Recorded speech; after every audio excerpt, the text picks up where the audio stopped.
بسم الله الرحمن الرحيم. الحمد لله رب العالمين والصلاة والسلام على رسوله الكريم اما بعد. اللہ تبارک و تعالیٰ پر حمد و ثنا اور اس کے نبی کریم صلی اللہ علیہ وسلم پر بے شمار بے حد بے عدد درود و سلام کے بعد، محترم ناظرین،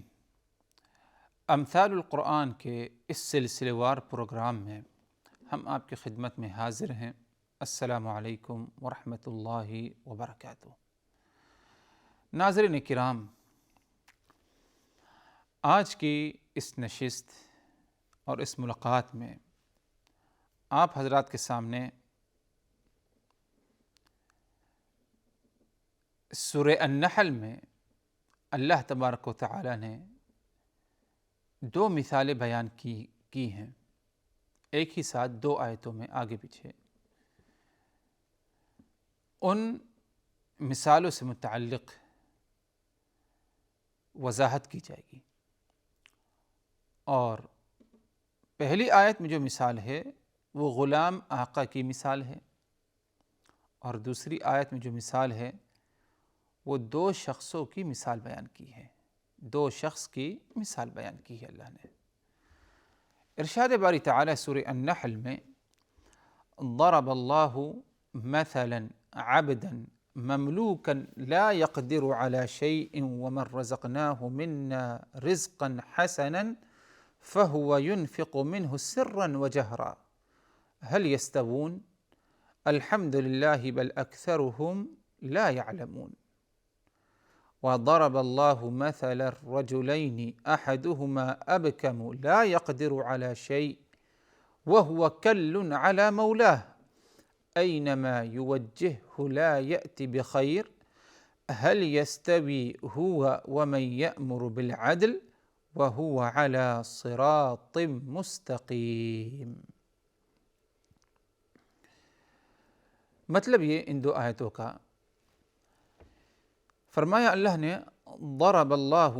مثلا عبدا مملوکا لا يقدر على شيء ومن رزقناه منا رزقا حسنا فهو ينفق منه سرا وجهرا۔ اللہ نے ایک مثال بیان کی جو کہ ایک غلام کی ہے، لا يقدر على شيء، اور ایسا غلام جو کہ کسی چیز پر اس کا اختیار نہیں، کیونکہ غلام عموماً جو ہوتا ہے اس کو اپنے مال میں اختیار نہیں، تو اس کو کوئی اختیار نہیں رہتا غلام کو۔ اور ایک دوسری مثال یا دوسرے شخص کی مثال وَمَن رَزَقْنَاهُ مِنَّا رِزْقًا حَسَنًا، اور ایک دوسرا شخص جس کو ہم نے اچھے رزق سے نوازا ہے، فَهُوَ يُنْفِقُ مِنْهُ سِرًّا وَجَهْرًا، اور وہ اپنے رزق میں سے خرچ کرتا ہے پوشیدہ طور پر، علانیہ طور پر۔ هل يستوون، کیا یہ دونوں برابر ہو سکتے ہیں؟ یعنی ایک شخص جو کہ غلام ہے، اس کو کوئی اختیار نہیں اپنے معاملات کو لے کر کے، اور دوسرا شخص جس کو اللہ نے مال سے نوازا ہے اور اچھا مال اس کے پاس ہے، اور وہ اس مال میں سے اللہ کی راہ میں خرچ کرتا ہے، خوشحالی میں بھی اور تنگی میں بھی۔ هل يستوون، کیا یہ دونوں شخص برابر ہو سکتے ہیں؟ نہیں برابر ہو سکتے، وہ تو ہم جانتے ہیں کہ برابر نہیں ہو سکتے۔ یہ کیسے ہو سکتا ہے کہ ایک شخص غلام ہے، غلامی کی زندگی گزار رہا ہے، جس کا اپنے نفس پر اور اپنے معاملات پر کوئی اختیار نہیں، اس کا مال جو ہے وہ اس کا خود مالک نہیں، بلکہ اس کا جو آقا ہے، اس کا جو سید ہے، اس کا جو مالک ہے وہ اس کا مالک ہے، اس کے مال کا۔ ایک شخص یہ ہے۔ دوسرا شخص جسے اللہ نے اپنے پاس سے اپنے رزق سے نوازا ہے، اسے رزقاً حسنا، اور اچھے رزق سے نوازا ہے، فَهُوَ يُنْفِقُ مِنْهُ سِرًّا وَجَهْرًا، اور وہ اس رزق میں سے اللہ کی راہ میں خرچ کرتا ہے، سرًا وجہرا، ہر حال میں اللہ کی راہ میں خرچ کرتا ہے، پوشیدہ طور پر خرچ کرتا ہے اور علانیہ طور پر بھی کیا ہے، خرچ کرتا ہے۔ اب ادھر اللہ کی طرف سے سوال ہے، یعنی ہمیں بتانا مقصد ہے لیکن اس کے لیے کیا سوالیہ انداز ہے، هل یستوون، کیا یہ دونوں شخص برابر ہو سکتے ہیں؟ اللہ کی طرف سے جواب ہے کہ الحمدللہ، کہ تمام تعریفیں اللہ وحدہ لا شریک کے لیے ہے، بل اکثرهم لا یعلمون، لیکن معاملہ یہ ہے کہ ان میں سے اکثر لوگ اس بات کو نہیں سمجھتے کہ تمام تعریفیں اللہ کے لیے ہیں، اللہ وحدہ لا شریک ہیں، یعنی وہ لوگ جو اللہ کے ساتھ دوسروں کو شریک ٹھہراتے ہیں، اللہ کو وحدہ لا شریک نہیں مانتے ہیں، وہ لوگ اس بات کو نہیں سمجھتے۔ آگے اگلی آیت میں اللہ نے فرمایا وَضَرَبَ اللَّهُ مَثَلَ الرَّجُلَيْنِ أَحَدُهُمَا أَبْكَمُ لَا يَقْدِرُ عَلَى شَيْءٍ وَهُوَ كَلٌّ عَلَى مَوْلَاهُ أَيْنَمَا يُوَجِّههُ لَا يَأْتِ بِخَيْرٍ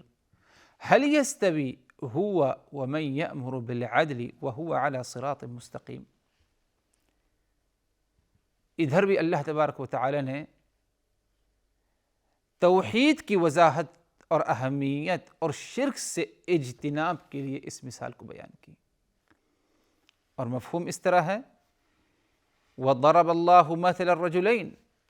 اللہ نے ایک دوسری مثال بیان کی، رجلین احدہما ابکم، دو آدمی ہیں، ان میں سے ایک شخص ابکم ہے، ان دو آدمیوں میں سے ایک ابکم یعنی گونگا ہے، سننے کی صلاحیت نہیں، لا يقدر علی شیء، وہ کسی چیز پر قدرت نہیں رکھتا، کوئی اختیار نہیں۔ اب ظاہر سے بات ہے کہ ایک انسان سنتا نہیں تو اسے بات ہی سمجھ میں نہیں آئے گی، اور اگر جب بات سمجھ میں نہ آئے اسے تو کسی معاملے کو صحیح انجام تک پہنچانے کی اس کے اندر صلاحیت بھی نہیں رہتی، کیونکہ اسے سمجھ ہی نہیں، سنتا ہی نہیں، وہ لا يقدر علی شیء، وہ کسی چیز کی طاقت نہیں رکھتا، وَهُوَ كَلٌّ عَلَى مَوْلَاهُ، اور اپنے آقا پر جس کے ماتحت وہ ہے اس پر ایک بوجھ بن کے ہے، لا یأتی بخیر، کبھی ایسا شخص خیر و بھلائی نہیں لا سکتا، یعنی ایسا شخص جو گونگا ہے اس کا آقا اسے کہیں پر بھی بھیج دے، دائیں بائیں کہیں پر بھی بھیج دے، وہ کوئی خیر و بھلائی لے کر کے نہیں آ سکتا، کیونکہ اس کے اندر سننے کی صلاحیت ہی نہیں، تو کیسے اسے کوئی بات سمجھ میں آئے تاکہ جو ہے وہ کوئی اچھا کام کرے؟ تو اسی لیے اس کا آقا کہیں اگر اسے بھیج بھی دے دائیں بائیں، لا یأتی بخیر، تو کوئی خیر لے کر کے نہیں حاضر ہوتا وہ۔ هل یستوی ہوا ومن یأمر بالعدل، کیا ایسا شخص جو گونگا ہے اپنے آقا پر بوجھ ہے، کیا ایسا شخص اس شخص کے برابر ہو سکتا ہے جو یأمر بالعدل وهو علی صراط مستقیم، جو شخص عدل کا دعوت دیتا ہے، عدل کی طرف، عدل و انصاف کی طرف لوگوں کو بلاتا ہے، وهو علی صراط مستقیم، اور وہ خود صراط مستقیم پر ہے، یعنی یہ گونگا شخص کیا اس شخص کے برابر ہو سکتا ہے جو عدل و انصاف کی طرف لوگوں کو دعوت دے اور وہ خود جو ہے صراط مستقیم صحیح راستے پر ہو؟ ادھر بھی اللہ تبارک و تعالی کی طرف سے ہمارے لیے ایک سوالیہ انداز، هل یستوی، کیا برابر ہو سکتا ہے؟ کبھی برابر نہیں ہو سکتا، کیونکہ وہ گونگا ہے، کوئی خیر و بھلائی نہیں کر پاتا، کسی کو فائدہ نہیں پہنچا پاتا۔ لیکن ایک دوسرا ہے جس کے اندر سننے کی صلاحیت ہے، کوئی کمی نہیں، اور وہ عدل کی دعوت دیتا ہے، عدل و انصاف کرنے کی، اور وہ خود صراط مستقیم پر ہے۔ تو ظاہر سے بات ہے، یہ عدل و انصاف کرنے والا اور جو صراط مستقیم کی طرف دعوت دیتا ہے، یہ زیادہ کیا ہے، اونچا مقام والا ہے بنسبت اس کے جو کہ گونگا ہے۔ تو یہ ان دو آیتوں کا مفہوم ہے جو کہ سورہ النحل کی ہے، اور بظاہر اس معنی سے یہی ثابت ہو رہا ہے حضرات کہ ان دونوں آیتوں کے ذریعے اللہ تبارک و تعالی نے اپنی توحید کی اہمیت اور اسی طرح شرک سے اجتناب چاہا ہے اس دو مثالوں کے ذریعے، کہ ہم ان دونوں مثالوں کو سمجھیں اور ان دو مثالوں کے ذریعے توحید کی عظمت کو سمجھیں، توحید کی اہمیت کو سمجھیں، اور شرک سے ہم کیا ہے، اجتناب کریں۔ ہو سکتا ہے کہ ذہن میں یہ بات آئے کہ کیا وجہ ہے کہ اتنا زیادہ جو ہے قرآن مجید میں توحید کی طرف دعوت دینا، شرک سے پاک رہنا، اس سے دور رہنا، اجتناب کرنا، اتنا ذرا قرآن میں اس کا حکم، اور اس بات کو لے کر کئی مثالیں کیوں بیان کی گئی؟ یعنی ایک دو مثال بیان کر دی جاتی، ایک دو باتیں بیان کر دی جاتی توحید کی اہمیت پر اور شرک کی سنگین جرم ہے یہ بتانے کے لیے کافی تھا۔ حضرات معاملہ اس طرح نہیں، یعنی یہ سوچ ایک محدود سوچ ہے، اور اس سوچ میں کمی ہے۔ اس قسم کی فکر اگر ہمارے ذہنوں میں پائی جائے، اس دنیا کو اللہ تبارک و تعالی نے بنایا، اور اس دنیا میں لوگوں کو بھی رکھا، انسانوں کو بھی۔ اگر غور کیا جائے تو مقصد کیا ہے تخلیق کا؟ مقصد تخلیق کیا ہے؟ اللہ کے فرمان وما خلقت الجن والانس الا لیعبدون، ہم نے جنات اور انسان کو صرف اور صرف اپنی عبادت یعنی توحید کے لیے بنایا ہے، کہ یہ سب توحید کو اپنائیں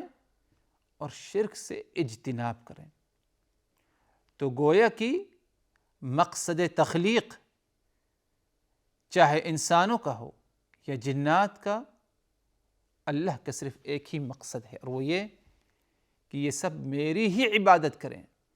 میرے ساتھ کسی کو شریک نہ ٹھہرائیں۔ تو ظاہر سی بات ہے اگر یہی مقصد تخلیق ہے تو لوگوں کو توحید پر لانے کے لیے اور شرک سے روکنے کے لیے انہیں سمجھانے کی بھی ضرورت ہے۔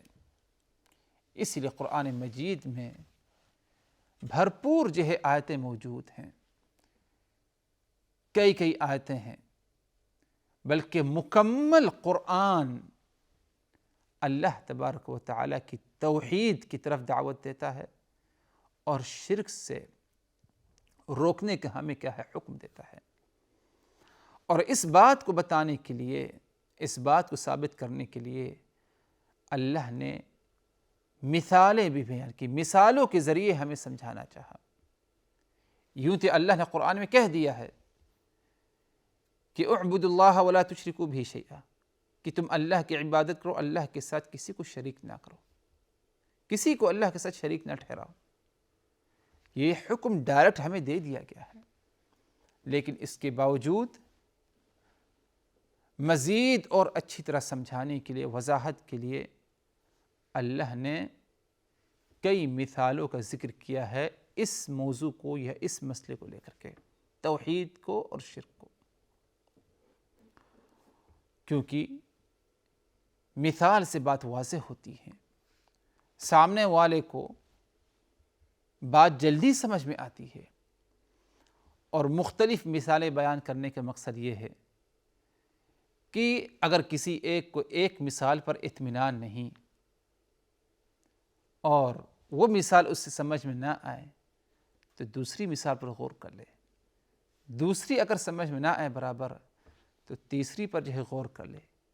اسی لیے بار بار مختلف مثالوں کا اللہ تبارک و تعالیٰ نے قرآن مجید میں توحید سے متعلق اور شرک سے متعلق جو ہے بیان کی ہے۔ تو اسی لیے اس معاملے کو ہم یعنی اس مسئلے کو، مسئلے توحید کو اپنائیں اور شرک سے اجتناب کریں۔ اس کو کیا ہے کوئی عام مسئلہ، ہلکا مسئلہ نہ سمجھیں، بلکہ یہ بہت ہی زیادہ اہم مسئلہ ہے۔ اللہ نے اس دنیا میں ہمیں جو بنایا ہے، ہماری تخلیق کا مقصد یہ ہے، بلکہ تمام انبیاء کرام کو اللہ نے اس دنیا میں جو مبعوث فرمایا، رسالت اور اپنا پیغمبر بنایا انہیں، اور اپنی باتوں کو لے کر کے بھیجا، تو تمام انبیاء کرام کے بعثت کا مقصد بھی یہی تھا کہ یہ تمام انبیاء کرام اپنی قوم کے لوگوں کو، افراد کو شرک سے روکیں اور توحید کی طرف دعوت دیں، شرک کی قباحت بتائیں، انہیں سمجھائیں کہ کتنا سنگین جرم ہے، شرک کے ذریعے کس قسم کی بے انصافی انسان کر بیٹھتا ہے اللہ کے ساتھ، اور ساتھ ہی ساتھ تمام انبیاء کرام اپنی قوم کو توحید کی اہمیت، توحید کی عظمت کے بارے میں کیا ہے بتائیں۔ اس لیے اللہ نے ادھر بھی یہی بات بیان فرمائی، جب فرمایا سورہ النحل میں، یعنی اسی مسئلے کی وضاحت کے لیے اور اسی مسئلے کو بتانے کے لیے کہ توحید کی اہمیت کیا ہے اور شرک کس قسم کا سنگین جرم ہے، اس کے بارے میں بھی اللہ تبارک و تعالی نے ادھر سورہ النحل کی ان دونوں آیتوں میں اسی بات کی طرف کیا ہے اشارہ فرمایا۔ تو المہم حضرات، مزید جو ہے ان دونوں آیتوں کی اور وضاحت کی ضرورت ہے، تو انشاءاللہ مزید وضاحت کے لیے اگلی نشست میں اس گفتگو کے سلسلے کو یا ان آیتوں پر جو گفتگو ہو رہی اس کے سلسلے کو کیا ہے مکمل کیا جائے گا، پائے تکمیل تک جو ہے پہنچانے کی جو ہے کوشش کی جائے گی۔ تو اس وقت تک کے لیے اللہ تبارک و تعالیٰ کی حفاظت میں، وآخر دعوانا ان الحمد للہ رب العالمین، والسلام علیکم ورحمۃ اللہ وبرکاتہ۔